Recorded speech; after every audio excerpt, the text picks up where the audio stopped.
Today, I want to talk specifically about the topic of reading and what we understand about it from the brain's point of view. If you had not learned to read, any page of text would look to you like this stone, a texture, but no meaning. But because you've learned to read, you can have a conversation with the deceased. You can speak to the dead. You can listen to the dead with your eyes because you can read what they wrote 2,000 years ago. You can communicate thoughts to the mind through the eye, which is the great invention of the world, according to Lincoln. So how does that work?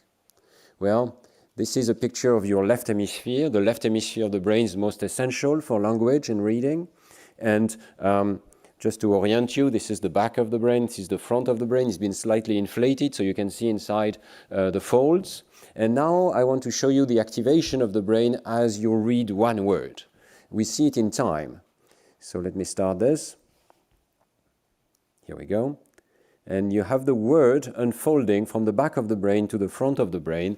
It will loop several times. You can see the information enters into the occipital pole, which is the visual side of the brain, moves into the ventral areas, and then explodes into the left hemisphere distributed activity. I have no time, of course, to explain to you all of the details of this brain activity, but I want to show you a sort of caricature that you can remember. And this is very simply that reading starts as any other visual stimulation in these generic visual areas of the occipital pole of the brain, but then very quickly moves into an area that we have discovered, which concentrates the recognition of the written word. I have called it the brain's letterbox, because it is where we store our knowledge of letters. And from there, what you have seen is this explosion of activity into at least two networks, one that concerns the meaning of the words, and another that concerns the pronunciation and the articulation of the word. And so we can say essentially from the brain's point of view that learning to read consists first in recognizing the letters and how they combine into written words, and second, connecting them to these systems coding for speech sounds and for meaning. And what is rather remarkable is that all of the areas in orange and in green here already exist for spoken language. They are shared between spoken language and written language. So not only that, but they already exist in a young child. We can image the brain of young babies, even when they are extremely young, few months of age. We have various methods for that. And when we have them listen to language, we already see this network of regions which exist also in the adult brain and that process spoken language. So we may say that reading is not creating something completely novel. Reading consists essentially in connecting, creating an interface between vision and the language system, the spoken language system. When the child comes to the reading school, it already has a very sophisticated spoken language system. It already has a very sophisticated visual system, but it needs to create this interface, this visual word form area, this brain's letterbox, and to connect it appropriately. And in doing so, it needs also to change some of these target systems. How does this work exactly? We've conducted a large number of studies, and many other labs in the world have conducted many studies that look at what has been changed in the brain of children or adults after they've learned to read. And in particular, I want to mention here a study that we did very recently, which was published in the journal Science, where thanks to a large international collaboration, we were able to scan illiterate and literate subjects of various levels of literacy in Brazil as well as in Portugal, bringing them to our lab in France. Thanks to this experiment, we managed to make a complete map of the areas that have been changed by learning to read. And as all of you in this room know how to read, you can consider that your brain has been dramatically changed. So I've told you about these areas for language. The first major change that we see in the literate brain is this letterbox area coming active only in people who have learned to read. It will activate in direct proportion to the reading score, and it will activate to the letters that you know. It will not activate, for instance, to Chinese if you don't know Chinese. So it has learned the shapes of the letters. It is accompanied by major change in the visual cortex, in your early visual areas, which is generic and serves for all sorts of visual tasks. You have changed the precision of the coding in your visual cortex because you've learned to read. But most importantly, you have also changed your representation of speech sounds. If you've learned an alphabetic language, you have changed the way your cortex codes the phonemes of speech, the elementary components of speech. And learning to read is to a large extent the capacity to attend to the individual phonemes of speech and to attribute them different letters. When we see this map, of course, we could think that the connection between these areas must also be changed.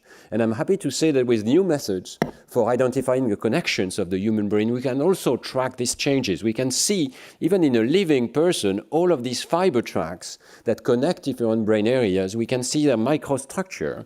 And what we see is that, indeed, this particular connection bundle which exists in all brains is reinforced and is being changed in people who have learned to read. And there is a good likelihood that this bundle is involved in connecting the letters to the sounds bidirectionally. When you hear a sound, you can also think about these letters. This change is subtle, but it is an anatomical change. So the anatomy of the brain is also changed because children learn to read. We make these essential changes that, of course, create a whole new modality of input of language. There are lots of things we've understood about the details of this process. I want to give you a few. The first thing is, what does this area do before we learn to read? It's, of course, not an area that has evolved for reading, so it must be doing something else. And what we have found is that this region reacts also to faces and to objects. It is involved in visual recognition in all species, actually, in all primates at least. And what we find is that as you learn to read, so this is reading score on the x-axis here, what you can see is that the response to strings of letters increases in this area, but the response to other categories decreases. So there is a sort of competition in the brain of the reader, and the new function of reading has to find some space in the cortex, making room, as it were. And what we find also is that the representation of faces is therefore displaced to the right hemisphere. Words compete with faces in the reader's brain. It's not a massive computation, but it is a sort of reorganization which takes place when children learn to read. Thanks to this understanding, we can also explain puzzles of reading acquisition. And one puzzle which we have been able to explain from the brain's point of view is something you might have seen in your children, which is this notion of mirror reading and writing. Many children, when they sign their drawings, will write their names in the improper direction, from right to left in this case. Here is another example of a child who has written Theodore ti voglio bene, okay?